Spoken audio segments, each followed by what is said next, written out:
这个等一下必须要因为学生有问题，你会以外的，我要介绍。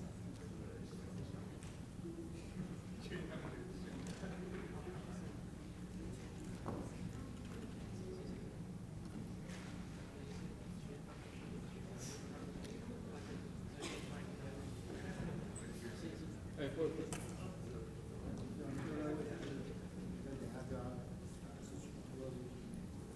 11点，我还等下。没有 I have to fix my car. But we have lunch together, right? Oh, good. It's great to see you again. Yeah.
他以前在我们所待过2年，他那时候也是English scientific editor， 那后来他离开，所以我想说他想要回台湾visit， 就是说想邀请他，因为我知道 she's very good at this。Finalize 在6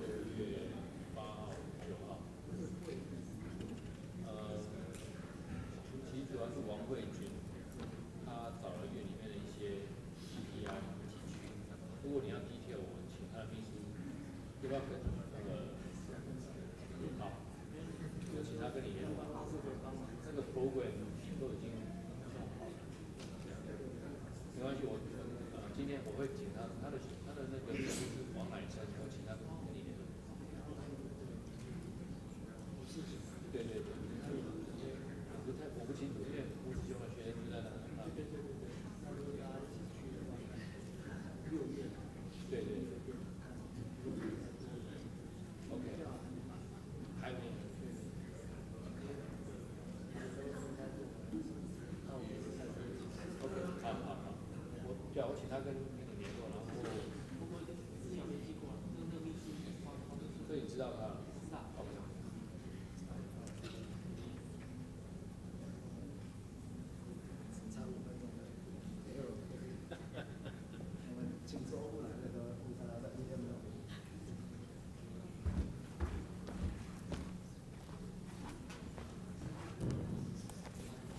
Okay. First of all, welcome. I'm not Cindy. My name is Zhe Lai Guo. I'm the graduate dean of TIGB. And I think the second day of the new year, everyone works so hard. So on behalf of TIGB office, I would like to express our sincere appreciation of our today's speaker, Cindy. And this is a new initiative. We are working toward building an enrichment course for all our young associates in academia, Sinica. And personally, I'd like to thank coordinator and Dr. Hans Lin, because he's a person working behind the scene and who grabbed Cindy during her holiday season in Taiwan. So we are very happy to have her here. And talking about, she will give 2 talks, right? I think most of you have signed up. You know what to expect. And Cindy told me that she will talk about these topics, and I actually have a long CV of hers, but I will not take any precious time from her. I just want to let you know that she was part of Academia Sinica, and she happened to get a degree from the same institution as me, except she's maybe 15 or 20 years younger. So without further delay, let's welcome Dr. Cindy Lee.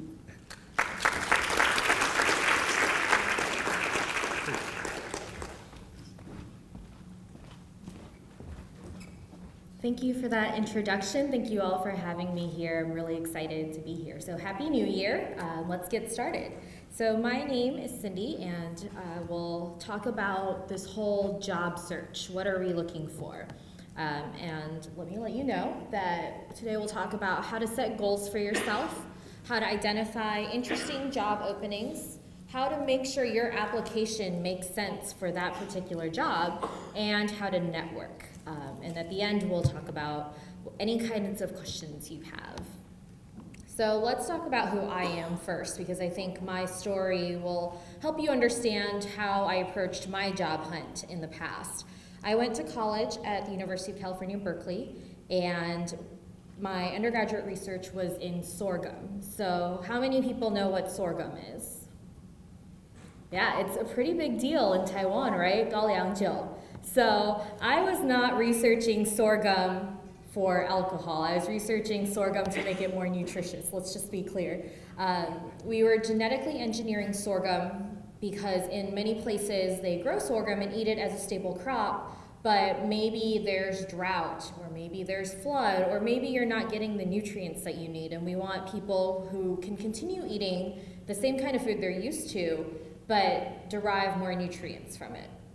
So the woman who's in this photo on the left, her name's Peggy Lumo. She was my undergraduate advisor, and I was really inspired by what Peggy did, because a lot of people are scared of genetic engineering. They say, oh, GMOs. And even in Taiwan, if you go to the soy milk breakfast places, there's all these signs that say, oh, our soybeans are not genetically modified.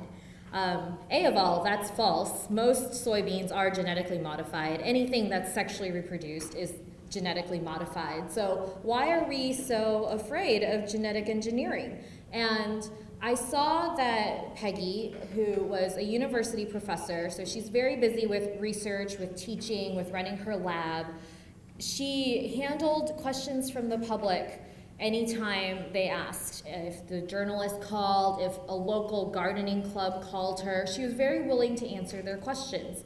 And that really inspired me, because I saw that for science, you know, we're doing all these interesting things, we're answering interesting questions, or we're trying to help people, but we need to share our results with the people who we're trying to help. Otherwise, our work is meaningless.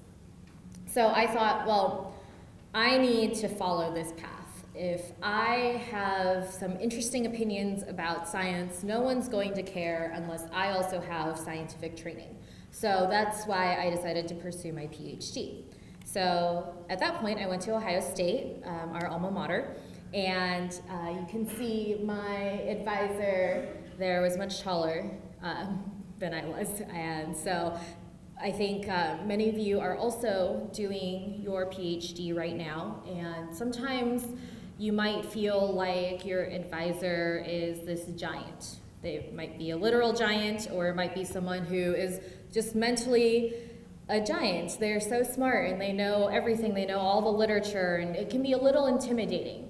But I hope that by the end of your graduate training, you'll realize that you are ready. You have the credentials, you've done the work, so now you are qualified to be an expert in your field. And that's when you get to put on your graduation gown and find a real job, right? So that's what we're talking about. For grad school, I did my research in something slightly different. I did breast cancer and DNA repair. And I found that that was a little bit easier to talk about when I was explaining to people what I did. Because in undergrad, people were like, oh, are you doing GMOs, genetic engineering? That seems unsafe. But when I was explaining, oh, I'm trying to find a cure for cancer, I think people tend to accept that a bit more. So you always have to think about how you talk about your work and how do you make sure your work is meaningful to you and to society. So by the end of grad school, I was ready to look for a job. And really, I just had two goals. I wanted to live outside of the United States for a while, and I wanted to make sure I had transferable skills. I told you that in college, I was interested in science communication. So I thought, all right, well, if I'm looking for a job, I need to make sure that any future job after this makes sense. People will say, oh yeah, she picked up some interesting, useful training, useful skills, and that'll mean she'll be good for this next job. So fairly straightforward, just two goals. And that brought me to Taiwan. So I was very lucky to come work at Academia Sinica for 2.5 years. I'm very glad that I got to be here, and I'm very happy to be back. While I was here, I was at the Institute of Biological Chemistry, and I spent a lot of my time editing scientific manuscripts. So if you're doing your research and you write up your results and you want to submit it to a scientific journal, I would be that person who would do some editing and make sure that what you did translated into what the reader would see when they read your paper. While I was here, I also taught scientific communication. So I did some workshops. I see some familiar faces, so I think some of you came to my workshops in the past. And one thing that I did while I was here was I tried to keep up my training as well. For the most part, I worked on my own. Sometimes I had special projects that I would collaborate with other people, but for the most part, I was just working in my office by myself. And you can't grow that way. You need to reach out and connect with other people. So one of the things I did was I went to the World Conference of Science Journalists. Again, I was always interested in science communication. And when I went to this conference, I realized that science communication is much broader than I expected. I had this image of, my professor from undergrad who did her research and she communicated about it. But then I realized there's all these other ways that people do science communication. And you can see the list here. I don't think I need to read it out loud to you because you're all brilliant and you can read it yourselves. But that really shaped what I looked for the next step.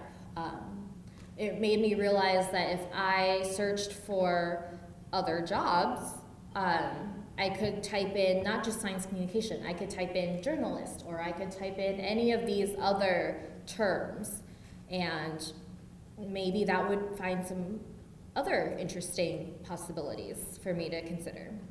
At this point, I also want to talk to you a little bit about networking.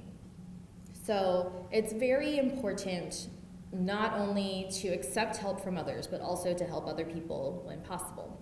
So if I wanted to find a new job, I wanted to make sure I talked to people who might be able to help me. So I had met someone when I was in grad school who later went on and did communication work for Science, the journal. And so I messaged him and I said, I'm starting to look at other job possibilities. Can you tell me what is your job like? Or do you have any job openings? This is what I'm interested in. Do you know anyone who's doing something similar or needs someone who's doing something similar? While I was at that conference, I met someone who worked at a publisher. She worked for Wiley. And I was very forward. I just said, oh, I've been looking at the jobs at Wiley. And we stayed in touch, and she said, I'm very willing to pass your resume along. Don't be afraid to ask. So I also had a friend from college who went to grad school, and one of the postdocs from her lab ended up going to work at Springer Nature. So that's the family of journals that publishes Nature and Nature Communications and all of those journals. So I said, hey, can you ask your friend what that job process is like? If I'm applying, what level of job should I apply for? What's the interview process like? What kinds of questions might they ask me? And also, some of you have probably worked with the UC Davis students who come here every year. So I think a lot of them go to the Institute of Biological Chemistry, and the UC Davis professors come and they teach every year. So one of them, Neil Shore, wrote the organic chemistry textbook for many universities around the world. And so I got to know him, and I said, Neil, if I'm looking into science communication, do you know of that process? And he was very kind, and he put me in touch with the editors for his textbook, and I was able to understand that world a little bit better. So all this to say, a lot of people were willing to help me, and I felt very lucky that way. I think what you need to realize is a lot of people are willing to help you too. And how you respond to that is up to you, but you should make sure that you always take any opportunities that open up to you and make sure you pay it forward. If someone helps you, you might be able to help them too, or maybe you can help someone else. But the more that we connect with each other, the more opportunities there are for everybody. And we're not all interested in the same things. I think you don't have to worry, well, if I help this person, she might get the job that I want. Maybe, but maybe there's another job that's right for you. And it's, it can be competitive, but the more you help each other, the more resources you'll have. So that brings me to the goals for my second job. So my first job out of grad school was here at Academia Sinica. After that, now I had 4 goals. So I wanted to work with a team. I told you that a lot of times I was just working in my office by myself, and I got a little bit lonely, and I wanted to see if I could work with a group. I was interested in living somewhere else after this because I felt like, I want to see more of the world. I also wanted new responsibilities. I felt like after 2.5 years in one job, I was fairly comfortable with what I was doing, but I thought maybe it's time to learn, it's time to grow a bit. And I also wanted to have a career trajectory. I think being at Academia Sinica was very special. I was lucky enough that this position was very suited for me, but there wasn't the next step. And I think that that's something that we should all consider. Are you working at a job where are you going to be able to grow? Is it something that you can do for 50 years, or is it something that you can do for 1 year? And it's okay if you find a job that you think, you know what, I can do this until I retire and I will be happy. That's great. That's really lucky. The important thing there is make sure they will keep you until you retire. But a lot of jobs, I think it's, maybe it's good for 2 years, maybe it's good for 10 years, but you want to make sure there's something that's gonna come after that. Because if you're not gonna stay there until you're 65 or you're 70, then what's next? So you want to make sure you're building to something new.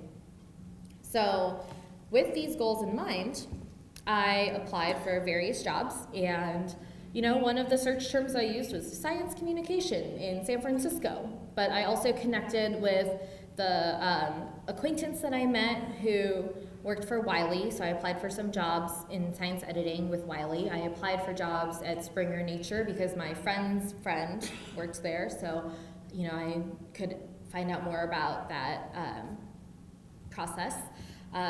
Something kind of weird and interesting was around the time that I was looking, the president of France was talking about make our planet great again. I think a lot of people were perhaps disappointed with the American government and how they addressed or ignored climate change. And the government of France was very happy to take up that fight and work on making our future brighter. And so the president of France came out and said, we are looking for people who want to work on this and who want to collaborate to make our planet great again. And so I thought, well, why not? Why not apply? So, that was also something I tried. I went into the system and I said, I'm interested in science communication. I think a lot of interesting work will come out of these partnerships, but you're going to need someone to talk about it.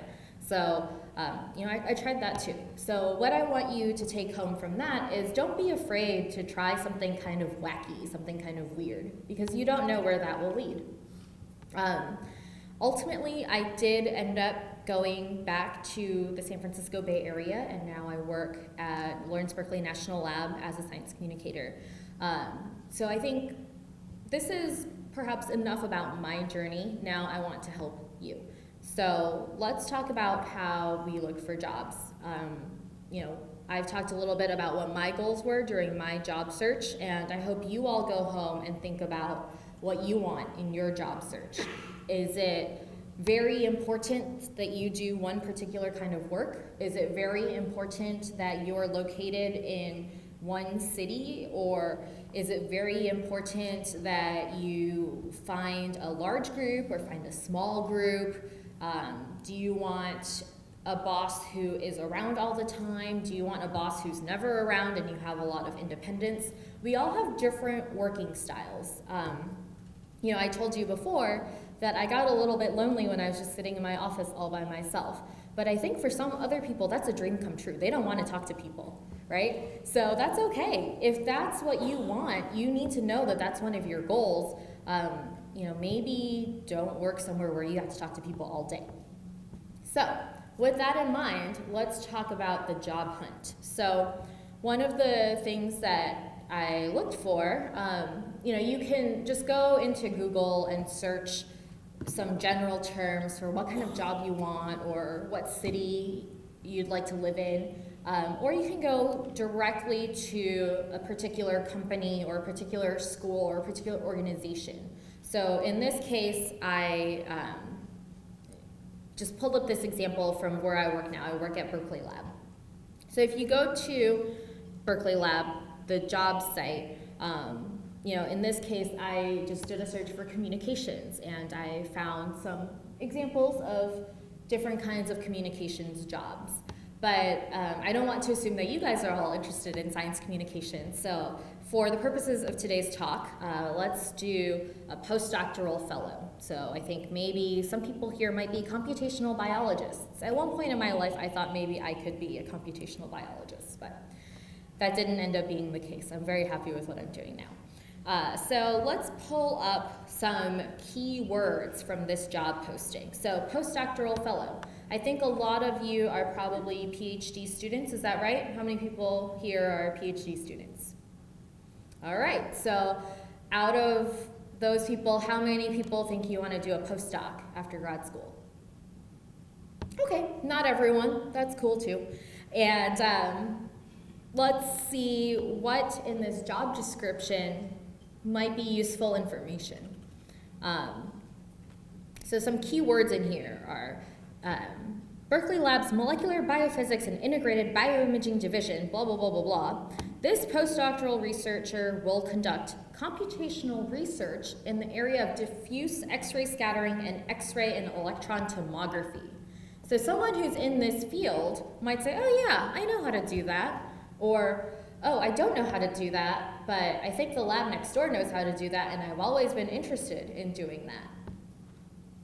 Those are two possibilities for someone who's interested, right? Either you already know how to do it or you want to know how to do it. If you don't want to know how to do it, or you did it too much and you don't want to do it anymore, this job is not for you. So remember that. Always go back to your goals. What do I want to do? What do I not want? All right, other important parts of this job description. Overall objectives of the project include. So that tells you what your job is going to be about, right? So if you look, I'll go back to my graduate experience. My advisor is an MD, PhD. So I think a lot of people looked at his website and they thought, oh, I'm interested in his lab because I think, you know, he has an MD and a PhD, so he probably does clinical research. Wrong. My advisor finished his MD, PhD, and he never wanted to practice medicine. I think he went to med school because his mother made him go to med school. So that means that we never did any clinical samples. We did cell culture. And that's cool. Basic research is very important. But someone who wants to do clinical research should not join this lab, right? So you want to make sure that even if you have an idea of what this position includes, read the job description carefully so you know, oh, right, this might be the right fit. All right, so other keywords from here are this conformational dynamics and disorder from diffuse scattering and macromolecular systems. Again, if you work in this field, this might make sense to you. If you don't work in this field, if this doesn't interest you, find a different job opening. And then we look at the additional responsibilities as needed. So that means it's not a requirement, but it would be good. So one thing here is present results at scientific meetings. So this is where part of your graduate training comes in. If you have done poster sessions, if you have given talks, if you have gone to conferences, that's all part of this requirement. So this is also, you know, a good excuse to talk to your advisor and say, hey, I think it would be great if you could send me to this conference.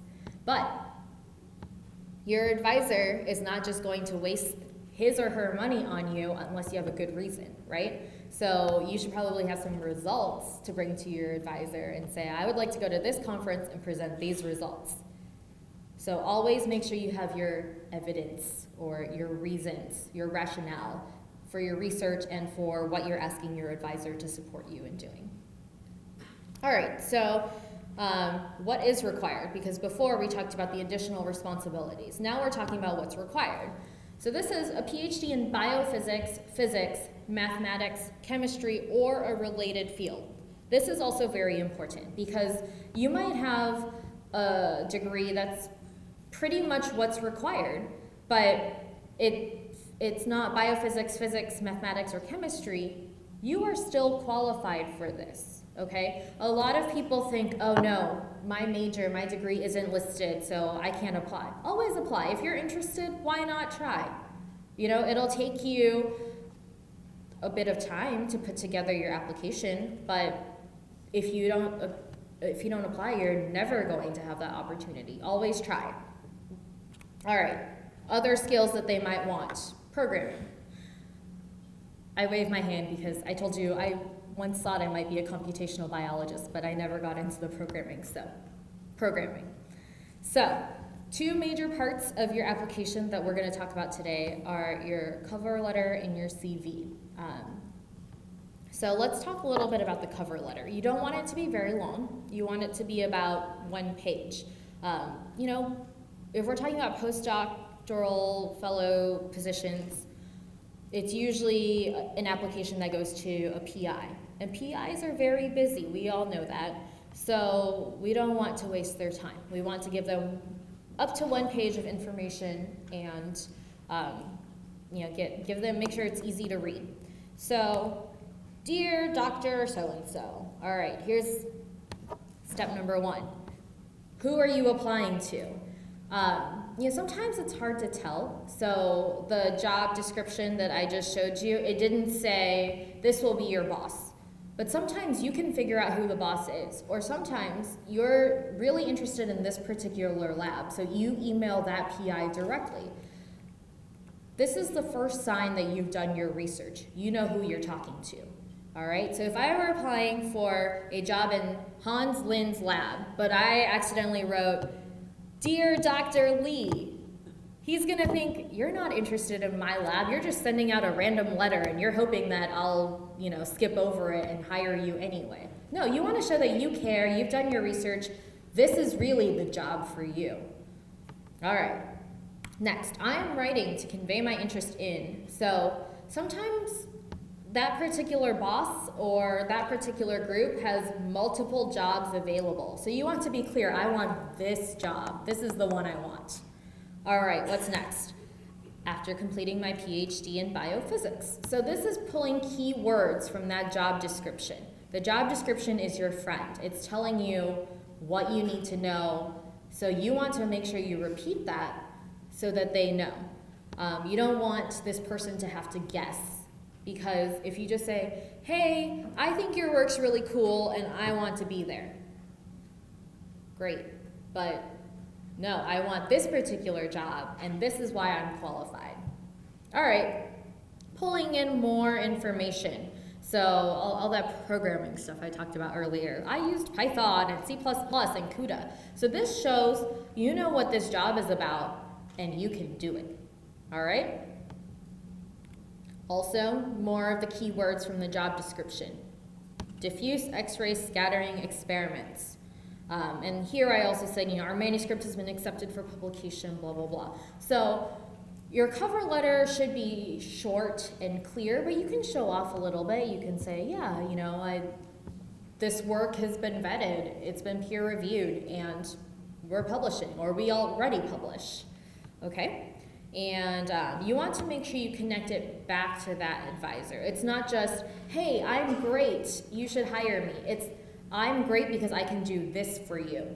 You want this and I can provide this. So that should be part of your cover letter too. All right, so in your closing, just a couple sentences, but you should probably mention I'm available to talk to you. Let's have a phone call or let's email, something like that. That way they know how to reach you.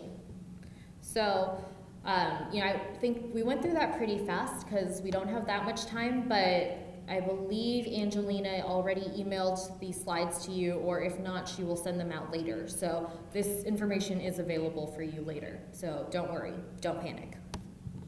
Let's talk about the next part of your application. We already talked about the cover letter. Now we're talking about the CV. So this stands for curriculum vitae. This is a little bit different from a resume. So how many people have a CV or a resume already? Good. How many people have recently sent their CV or their resume out to someone? Anyone? Good. I hope you guys get some useful results from that. I had to send my CV to the administrators here in order to come give this talk. So I got a useful result out of my CV. The difference between a resume and a CV has to do with what kind of information you're providing, what kind of audience. So with resumes, they're usually just one piece of paper, sometimes just the front, sometimes front and back.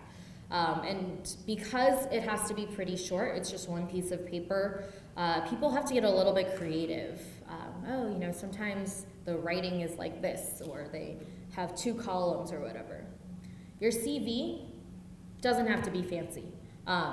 It can be very long because you need to provide all of this information. So people don't expect your CV to look very pretty, but they do want it to be clear and organized. So we will talk about the different sections that are in your CV, and you, again, already or will be receiving a sample CV. So the sample CV that I'm going through today that you'll have access to is from my alma mater, the Ohio State Youngkin Success Center. So, different schools have these guides for their students to help them when they're developing their careers. And this particular one is from Ohio State. So let's talk about what your CV should look like. I just took screenshots from different parts of the CV so that we can blow it up and look at it.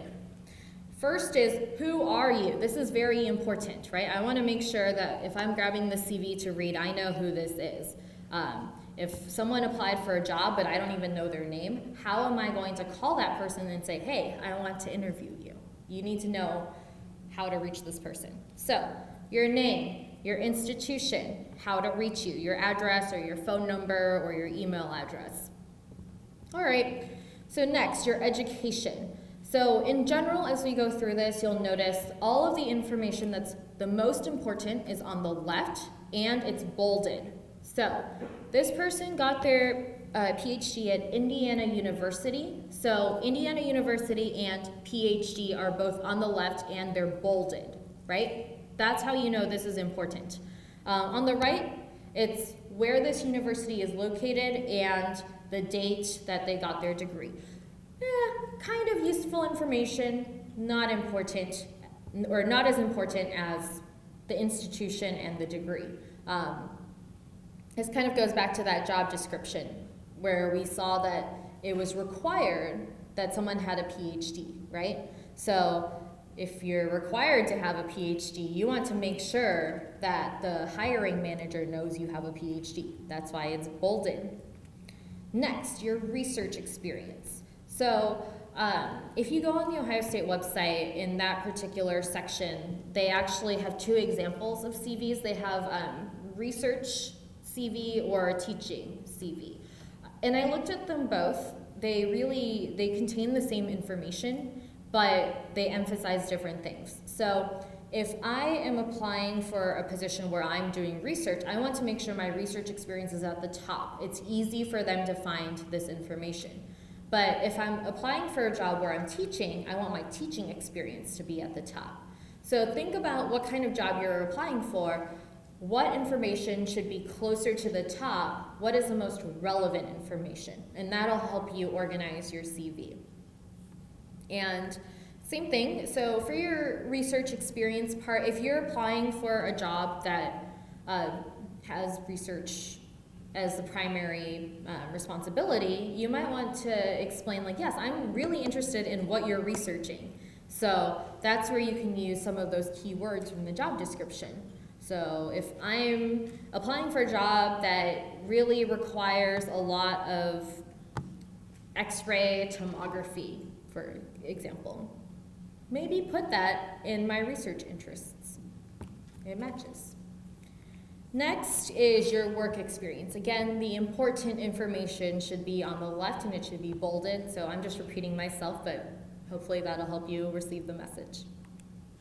And next, this is how you organize what goes underneath. So you should have bullet points here because it's easier to read the information, and start each bullet point with a verb. So you'll notice that, you know, in addition to the different techniques that this person used, one of the bullet points is show involvement of this gene in this thing to do this. So that's an achievement. You've been doing research for what? 2 years, 5 years, 10 years? Did you accomplish anything in your lab? I'm not seeing anyone say yes, but I really hope the answer is yes. I really hope that your research is getting us some good results. So, you know, someone who is thinking about hiring someone, they want to know that you can get results, right? If you spent all this time in your lab and you're not getting any results, why should this other person hire you? Show them what you can do. And something else to point out, so the bottom bullet on this list is meet on a weekly basis with interdisciplinary team to discuss project progress. So this is important because I think when you say like, oh, it's a weekly basis or it's a monthly basis, it shows that you are responsible enough to conduct this kind of meeting, or you know, you are communicating with your team. So these are the kinds of things that you should also put in your CV. It's not just your research or your results, it's also, you know, what are some of your other responsibilities? If you are a more senior student and you know, the new people who join the lab have to come to you for training, that's something you can put in there too.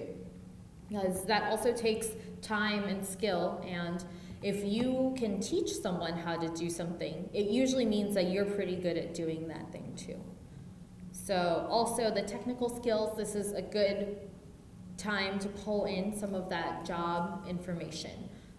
Sometimes some companies have computer programs where they just stick your CV or your cover letter in, and if you don't have enough of those keywords, you don't even make it to the next step where a human being looks at your application. So again, if it's in the job description, it's probably important to the boss, so use those words. Research grants. We all need money to do our research, right? So if you have a track record of getting money to do research, that looks really good. Put that in. Same thing with your awards and then your publications. So this is pretty straightforward. Just make sure that as you list each paper, you're consistent. So, let's say you publish a paper in Nature Communications, and then you publish a paper in the Journal of Biological Chemistry. And you're like, oh yeah, I have that paper. You go to the website and you just copy the title and the author list. But those are two different journals, and they might have your format a little bit different. If you just copy paste it in, it'll look a little bit messy. So you want to make sure your format is consistent throughout.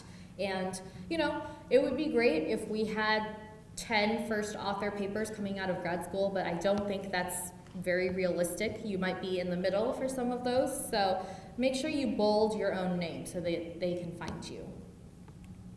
And then conferences and presentations. So in general, this is good experience for researchers, but especially if we think back to that job description I posted earlier, where they talk about how you might need to present at scientific meetings, having this in your CV shows that you have that experience. So next thing is teaching experience. Some of you might be interested in teaching. So it's kind of the same format as the research part, but again, if you're applying for a teaching position, put this closer to the top. So you also have your interests and your responsibilities. So for this, it's kind of the same thing as your research. Like, what were you doing to prepare for this class? And how many students were you teaching? Or what level were these students? Someone who teaches a high school biology class is going to be different from someone who's teaching a university or a graduate level course. So, if you have some of that, all of that, any of that, put it in. Be clear about what you have achieved. Some people also have industry experience. So, you put that in. Other things that you can emphasize are international experience. So there's just a lot of different examples in this sample CV, and you can figure out what is most relevant to you and pattern your CV after this. You might not have as much on your CV as this fake person, but that's okay. Just make sure what you have allows you to demonstrate your experience. Service is also important. I think sometimes, when we're doing research, we are just trying to get in, do our experiments, tell our PI, hey, I finally got that result. I've been trying this for 3 months, but today it finally succeeded. But we forget that doing that experiment isn't everything. If you have other extracurricular activities that you can put in, that shows different things. It shows leadership skills. It shows that you can work with other people. You're not just looking at your cells all day. So there's a lot of reasons why you might put in your university service. But you can think about what kinds of things to put in there. Sometimes you think, well, I'm the president of a jazz club, but I'm applying for a research position, so they won't care, it's about jazz. But for your position, you have to organize a club of 5 people or a club of 50 people. There's still important skills in that role, even if it doesn't have to do with your research. So if you can demonstrate how this would make you a better employee, put it in. Additional skills. So, in this case, this example I think is a little bit older. So they say proficient in Microsoft Office. I think that in the year 2020, we generally expect everybody who's applying for a research position to know how to use Microsoft Office. So this is probably not necessary, but if you have those like computer programming languages or some of those other job responsibilities in the description, that might be a good place to put that. Honors and awards. So again, when you're applying for a job, it's not just, hey, I'm awesome, so you should hire me. But this is kind of that, right? I'm awesome, and these people also think I'm awesome. So put it in. Professional affiliations. Sometimes this can help. So, if you're applying for something that they often receive funding from one of these professional associations, or they often go to conferences where these professional associations host, it's good. You might get a discount to go to that conference or whatever. So now the PI knows, like, oh yeah, they will be able to afford to go to this conference. So any sort of professional affiliation, professional association that you're part of, you can put that in. And the last part of your CV is your references. So when you're applying for a job, a lot of times they ask you to input this separately. So as you're going through the system, there will be a page where it says, list your reference and list their contact information. And then the system sends an email to that person, and then they have to respond through the system. But as a courtesy, just include it in your CV too, and that way all of that information is in one place as well. Generally, you should make sure your references know that you're listing them as a reference. It would not be a good idea if after this talk I go in and I say, oh, Dr. Guo is one of my references because he heard me talk. No, that's very impolite. I should talk to Dr. Guo first and say, would you be willing to be one of my references? And you should also let your references know why you want them to be your reference, right? So if you list your PI as a reference, that's generally what people think you should do. If you don't list your PI as a reference, it might indicate that there was some trouble in your lab, so people might have some red flags. And you know what? That's okay. Grad school is a hard time, and sometimes you don't get along with your PI, but whatever you do, you should have a good reason for it. Sometimes it's really sad. Sometimes it's you get to the end of grad school and your advisor passes away. In that case, they will not be able to be your reference. So, there's always different reasons why people list or choose which references. So it's not necessarily bad or good, but I would expect that the majority of people in here will list your advisor as a reference. Both my graduate and my undergraduate advisors are still references for me to this day because I keep in touch with them. And, this is that whole communication part. So if I'm applying for job A, but I don't tell my advisor, and job A calls my advisor won't know what information to give, right? If my PI thinks, oh yeah, I think she's interested in research, and then it's a job for science writing, and they call up my advisor and say, hi Jeff, is Cindy good at science writing? He might answer, but he might think, oh, I'll tell you, like, she showed up to lab every day and she's really good at tissue culture. But they don't care whether I'm good at tissue culture or not because it's a science writing job. So you want to make sure your references know why they are your references. Sometimes if it's been a long time, so it's been a long time since I graduated from college, but my advisor is still listed on there. So I have to tell her, like, hey, these are some things that I've done recently. You want to make it easy for people to support you. So if that means, you have to write one piece of paper to tell them, these are some things that I did with you. These are some things that I've done recently, and this is what this job is about. That makes it so much easier for them to say good things about you. So now we've talked about the CV. I know it was a lot of information, but you will have that to look at home. So we can answer some questions there, or you can look at your CV information at home. But before we end, I just want to talk a little bit about networking. So one way that people do network is through the website LinkedIn. I'll be honest, I don't use LinkedIn very much. I updated my LinkedIn profile when I was looking for jobs, but then after that, I kind of stopped checking it. So, I think that's fairly common for many people, but a lot of jobs are still trying to post job openings on there. So I know at my work, other communicators have been encouraging me to post articles on LinkedIn so that people will want to apply to come work at our facility. So there is still some information there, and sometimes you might see like, oh, someone that I went to grad school with also knows this person who works where I would like to work, so maybe they can put me in touch. So there is useful information on there. I would say try to go on there periodically and make sure your information is accurate. And there's also an option to say, you check a box and then the system knows that you're looking for jobs. So if recruiters or managers are looking for people, you'll show up in their search results. So that's also useful.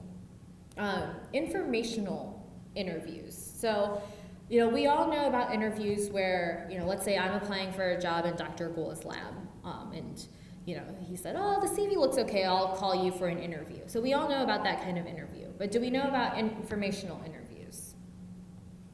Maybe some people. So the idea is that you're not saying, can you give me a job? You're saying, I want to find out more about this job. So what I generally recommend is you email this person, very short email. You just say, hi, I'm interested in this field and it sounds like you are doing something similar. Could I buy you a cup of coffee so that we can chat about this?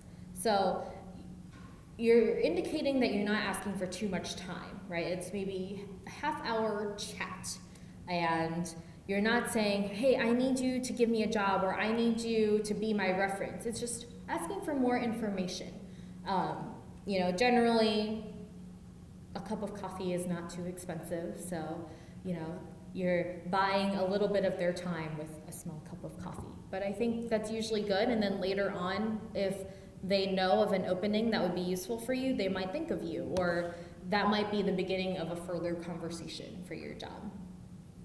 So ultimately for networking, just ask for what you want and ask others what they want. So this is all about helping each other. And if you don't ask, you're never going to get what you want. So it doesn't hurt to ask. All right, so that is my talk. These are just some sights from where I work. We work up on a hill, so we have a lot of wild animals, and you can look down at the UC Berkeley campus. So I'm really a big fan. I hope that this has been useful, but I'm happy to answer any questions that you have now.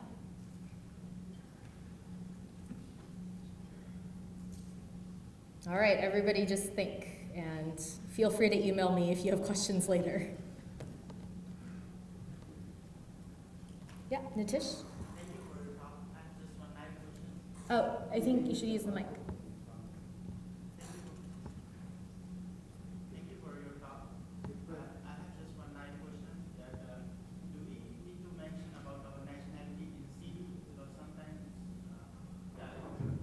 some countries specify that no need to mention nationality on the CV. Okay, so for people who didn't hear the question, it's should you put your nationality on your CV? I think you should look at the job description and see, sometimes at the bottom it'll say like we do not sponsor visas or whatever. So if you do decide to put your nationality, just put it at the top with your name and your contact information. Just add an extra line that says nationality blank, or nationalities if you have more than one. Yeah. Any other questions? Nope. Thank you for the wonderful talk. Just wondering for the informational interview part. For example, like if I want to looking for some jobs abroad, and it's less likely that I can buy them coffee.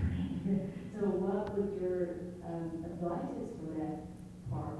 If, let's say, I would like to have the information interview with someone that I cannot have the access for, make it by Skype or by Affiliations and other things. Yeah, I think you have exactly the right idea. honestly, I think the whole "can I buy you a cup of coffee" it's a polite gesture, but it's also, you're trying to say, I will just take 30 minutes of your time, instead of saying like, oh, I would like to talk to you about this career. Then they might worry, like, what if they want to meet with me every week for 4 hours? So if it's a gesture that you can't make by using that small hint, then you might have to spell it out more clearly. Like, I don't want to take up too much of your time, but I have these 3 questions. So you list your questions and then say, is there a good time for us to chat on Skype for 30 minutes? So you just spell it out very clearly. This is how much time I expect it to take. That way, you want to make it easy for them to say yes. So it's, it doesn't have to be exactly like, oh, can I buy you a cup of coffee? It's, you want to make it clear what you're asking for.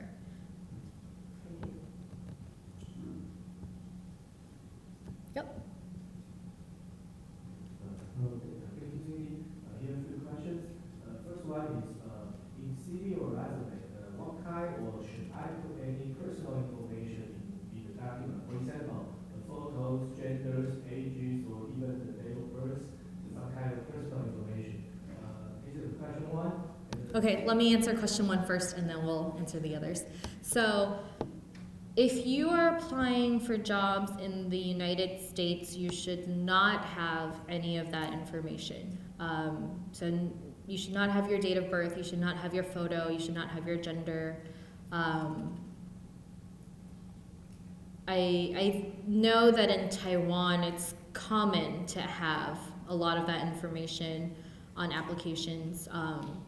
So I would say if you're applying for a job in Taiwan, there are probably Taiwanese advisors that you can ask specifically, like, oh, do you know if this university prefers for people to include that information?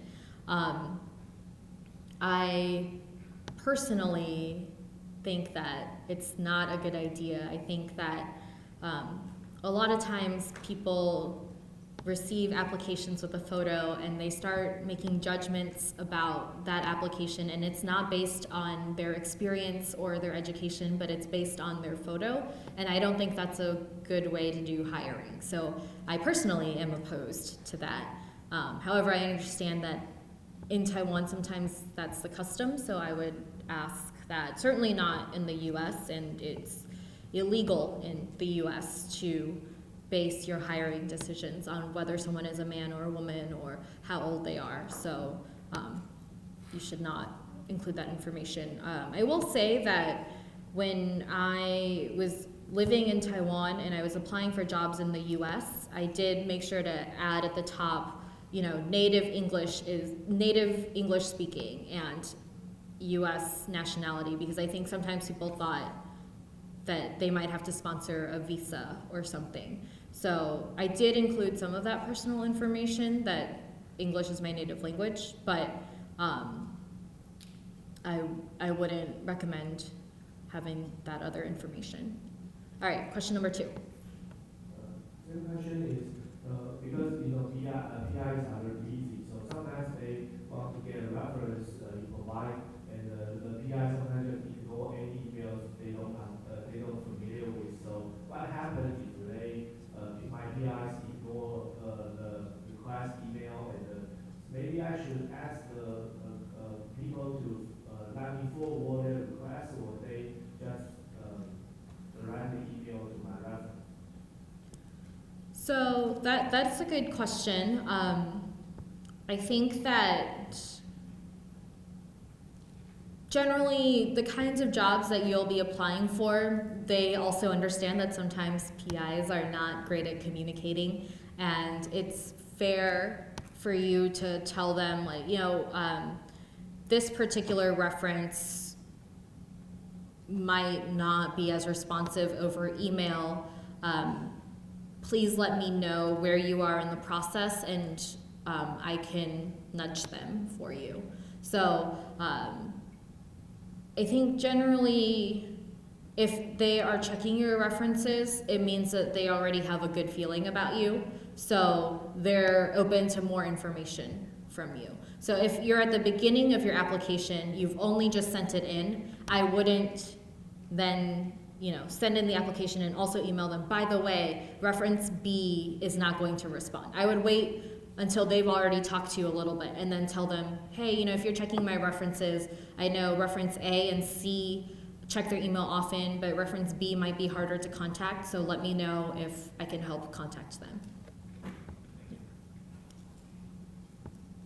Any other questions? Oh, over there. So my question is if you want to apply for a job in the same institute but for two positions, but they are different from each other.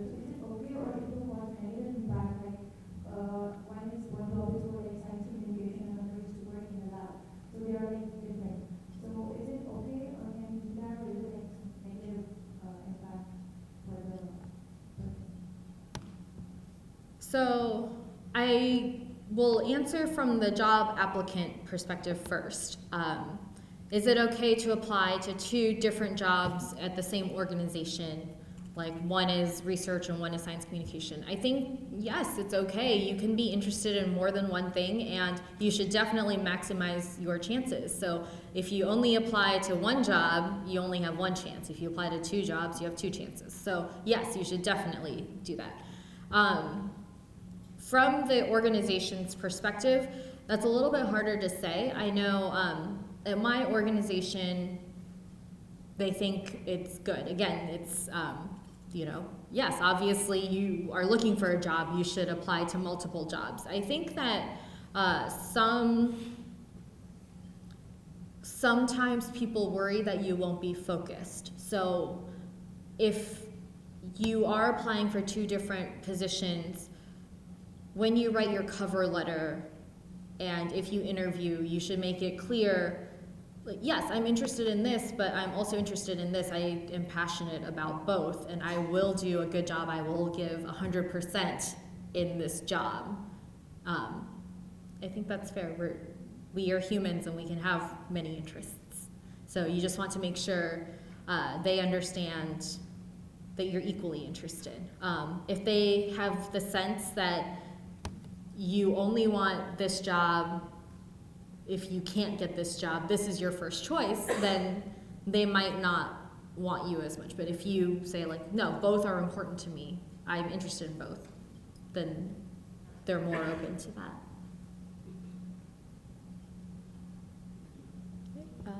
Over here, and then over there, and then something over there too. Okay, so 1, 2, 3. Thank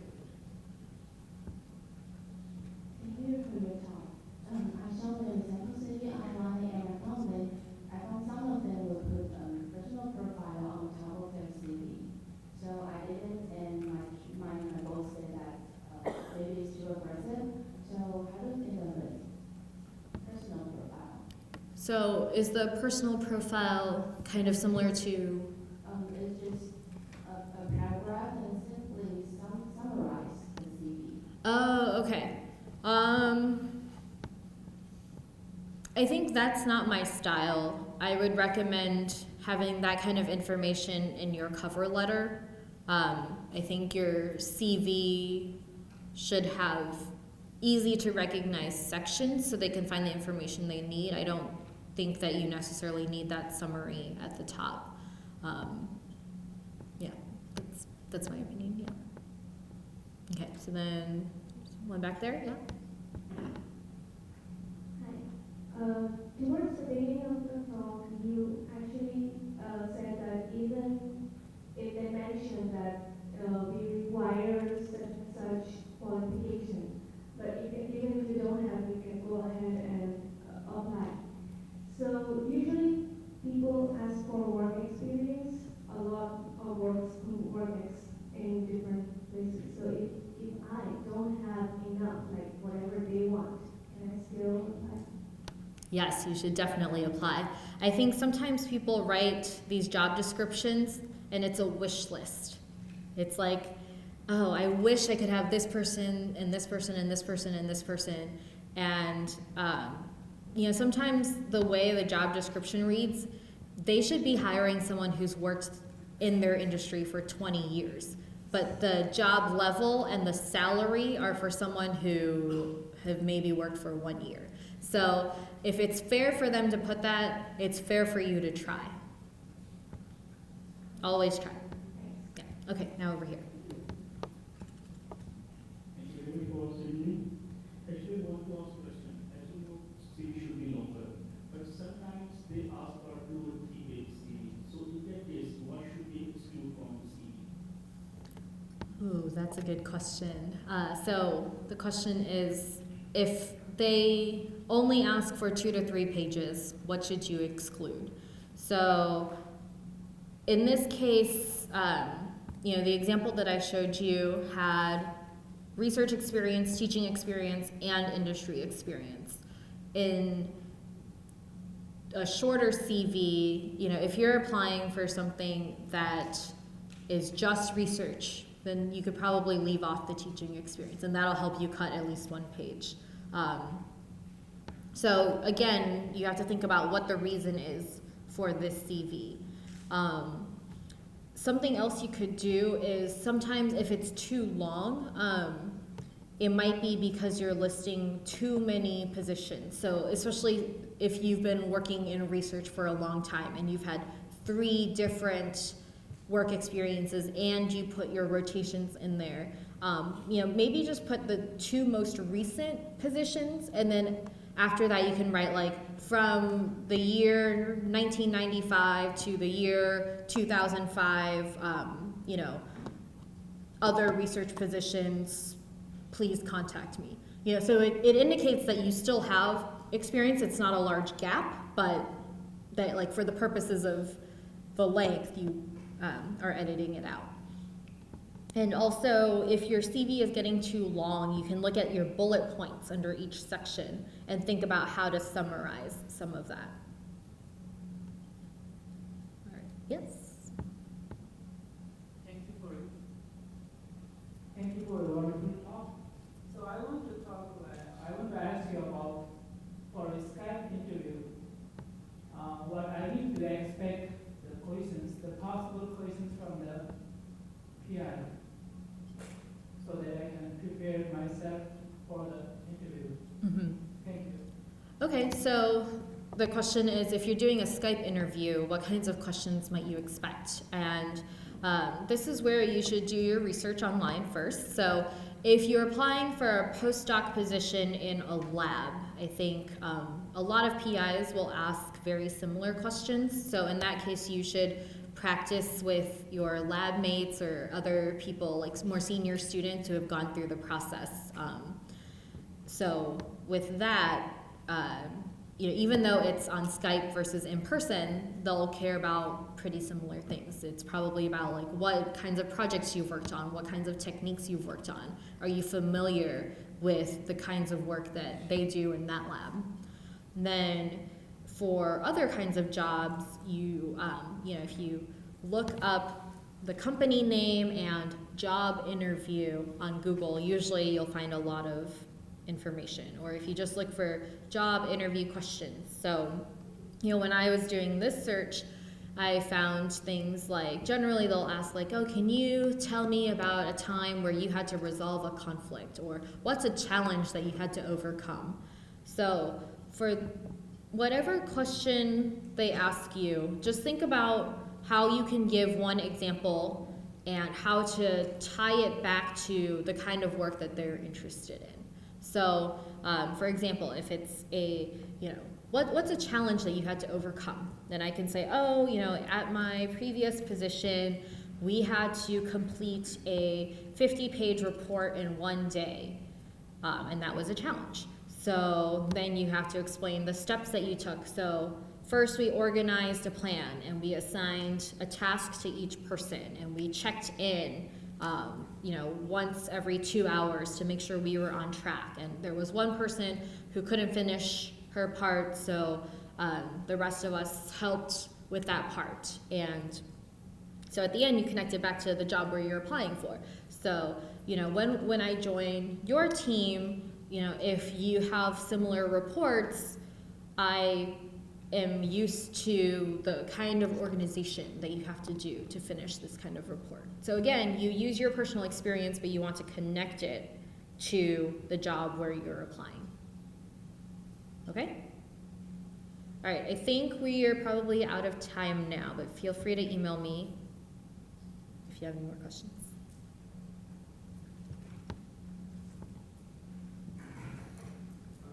In that case, let's thank Cindy again.